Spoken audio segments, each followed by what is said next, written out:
जनसंवाद खबर में आपका स्वागत।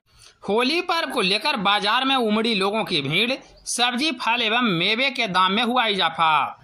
दरअसल होली पर्व को लेकर घोसी विधानसभा क्षेत्र के घोसी, हुलासगंज, काको समेत कई इलाकों में लोगों की काफी संख्या में भीड़ जमा है। खरीदारी को लेकर लोग बाजार पहुंच रहे हैं और वहीं बाजार में सब्जी समेत अन्य सामान के दामों में काफी इजाफा हुआ है। जो चना एवं सब्जी पिछले 2 दिन पूर्व 20 रुपये केजी मिल रहा था वह अभी 40 रुपये केजी मिल रहा है। यही हाल कुछ सूखे मेवे, फल एवं अन्य सामानों का भी है, जिसके दामों में काफी इजाफा हुआ है। इस संदर्भ में लोगों का बताना है कि पर्व को देखते हुए उनके द्वारा खरीदारी की जा रही है, लेकिन दामों में इजाफा रहने के कारण इसमें कटौती की गई है।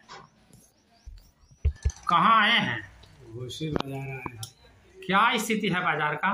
बाजार का स्थिति सब सामान सब्जी वगैरह है, उसका दाम में बहुत इजाफा है, पहले से अधिक महंगा है। जो 20 रुपये था वो 40 रुपये मिल रहा है। जैसे मटर छेमी है, चना है, सब्जी है, टमाटर है, सबका दाम बढ़ गया है, पहले की अपेक्षा दोगुना। क्या कारण है? होली पर्व के चलते हैं, खरीदारी ज़्यादा संख्या में लोग आए हैं, खरीद रहे हैं लोग पर्व त्योहार के चलते, तो इसके कारण दाम में इजाफा हुआ है, महंगा हो गया है पहले से। आप खरीदारी कर चुके हैं? हाँ, खरीदारी कर लिए। क्या नाम हुआ आपका? राजनाथ प्रसाद, घर गंगापुर गोरसा। ठीक।